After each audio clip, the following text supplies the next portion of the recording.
नमस्कार साथियों, स्वागत है आपका सिटीजन पल्स के एक नए अंक में। भारत में ग्रामीण रोजगार की सबसे बड़ी योजना महात्मा गांधी राष्ट्रीय ग्रामीण रोजगार गारंटी अधिनियम यानी MGNREGA अब एक नए कानून से बदली जा रही है। सरकार कहती है कि यह एक ज़रूरी सुधार है और विपक्ष कहता है कि इससे गरीबों के अधिकार कमज़ोर होंगे। सिटीजन पल्स इस वीडियो में ना किसी का प्रचार करेगा ना किसी का विरोध। हम सिर्फ यह जांचेंगे कि जो दावे किए जा रहे हैं वे उपलब्ध तथ्यों और डेटा पर कितने खरे उतरते हैं और क्या अभी ऐसा कुछ है जो साबित होना बाकी है। सबसे पहले बात करते हैं रोजगार के दिनों की। सरकार का दावा है कि नई योजना में 100 दिनों की जगह 125 दिनों तक का रोजगार मिलेगा। सुनने में यह एक बड़ा सुधार लगता है, लेकिन सिटीजन पल्स यहाँ एक बुनियादी सवाल पूछता है, क्या पहले 100 दिनों का वादा वास्तव में जमीन पर पूरा हो रहा था? सरकारी MIS डेटा और संसद में दिए गए सवाल के जवाब बताते हैं कि पिछले कई वर्षों में एक औसत ग्रामीण परिवार को करीब 45 से 55 दिनों का ही रोजगार मिला।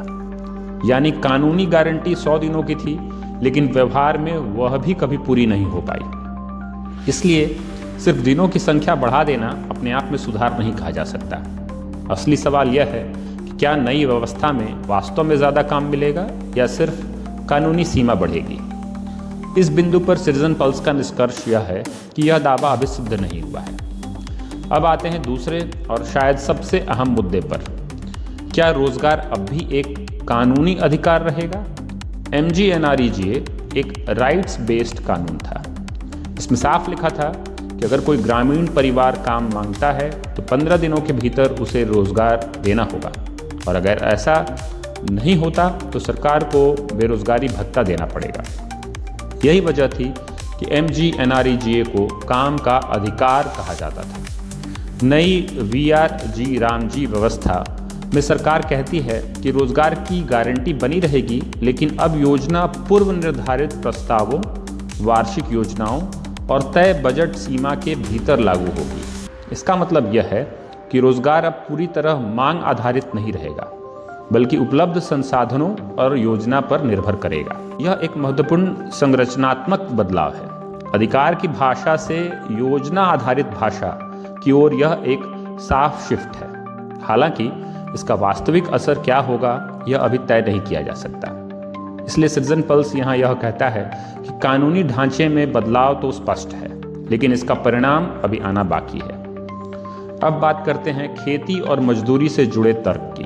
सरकार का कहना है कि MGNREGA के कारण बुआई और कटाई के समय खेतों में मजदूर नहीं मिलते और मजदूरी दर बहुत बढ़ जाती है। इस तर्क के समर्थन में अंतर्राष्ट्रीय और भारतीय शोध मौजूद हैं। प्रमुख अध्ययनों से पता चलता है कि MGNREGA लागू होने के बाद ग्रामीण मजदूरी दर में लगभग 5% की बढ़ोतरी हुई और कुछ क्षेत्रों में निजी कृषि और निर्माण कार्य श्रम की प्रतिस्पर्धा में प्रभावित हुए। इसका मतलब यह है कि आर्थिक दृष्टि से सरकार का तर्क मजबूत है, लेकिन इसका सामाजिक असर मिश्रित है।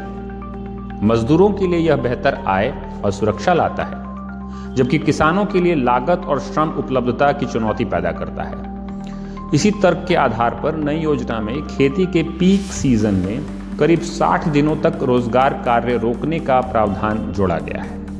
अब देखना यह होगा कि क्या यह व्यवस्था खेती को राहत देती है या फिर सिर्फ भूमिहीन मजदूरों की आय को नुकसान पहुंचाती है। अब आते हैं चौथे मुद्दे पर, यानी राज्यों पर बढ़ते वित्तीय बोझ पर।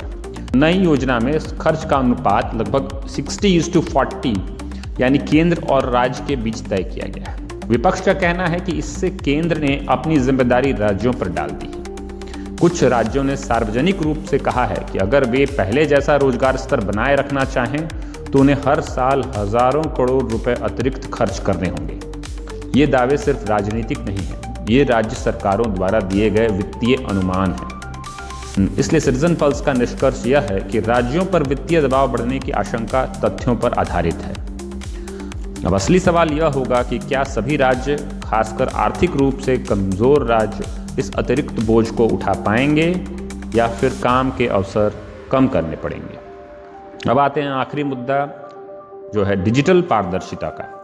सरकार का दावा है कि आधार आधारित भुगतान, डिजिटल उपस्थिति और तकनीक आधारित निगरानी से भ्रष्टाचार रुकेगा और पैसे सीधे सही व्यक्ति तक पहुंचेंगे। इस नियत को नकारा नहीं जा सकता है, लेकिन संसदीय प्रश्नों और स्वतंत्र विश्लेषण बताते हैं कि जब आधार आधारित भुगतान प्रणाली लागू की गई तो एक समय पर सिर्फ लगभग 43% मजदूर तकनीकी रूप से इसके लिए योग्य पाए गए। इसके अलावा भुगतान अटकने, अस्वीकृत होने और देरी की शिकायतें भी सामने आई।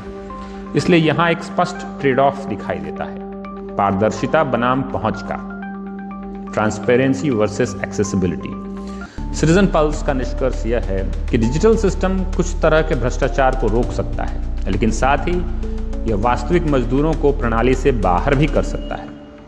तो आज सिटीजन पल्स क्या कह सकता है? सरकार के कुछ तर्क शोध और डेटा से समर्थित हैं। विपक्ष की कई चिंताएं कानून की संरचना से निकलती हैं, लेकिन नई VRG रामजी व्यवस्था का असली असर रोजगार, भुगतान, पलायन और राज्यों की क्षमता पर अभी साबित नहीं हुआ है। सिटीजन पल्स इस बदलाव को अगले 6 से 12 महीनों तक ट्रैक करेगा। हम देखेंगे कि किसे कितना काम मिला, भुगतान कितने दिनों में आया, पलायन बढ़ा या घटा और राज्यों ने वास्तव में कितना खर्च उठाया। आपके अनुभव के बिना यह जांच अधूरी है। अगर आप ग्रामीण भारत से हैं तो आपके अनुभव ही इस बहस का सबसे भरोसेमंद डेटा होंगे। इसलिए आपसे अनुरोध है कि आप अपने विचार, अपने अनुभव हमें कमेंट्स में ज़रूर बताएं। सिटीजन पल्स इस कहानी को यहाँ ख़त्म नहीं करता, यहाँ से ट्रैकिंग शुरू होती है। धन्यवाद।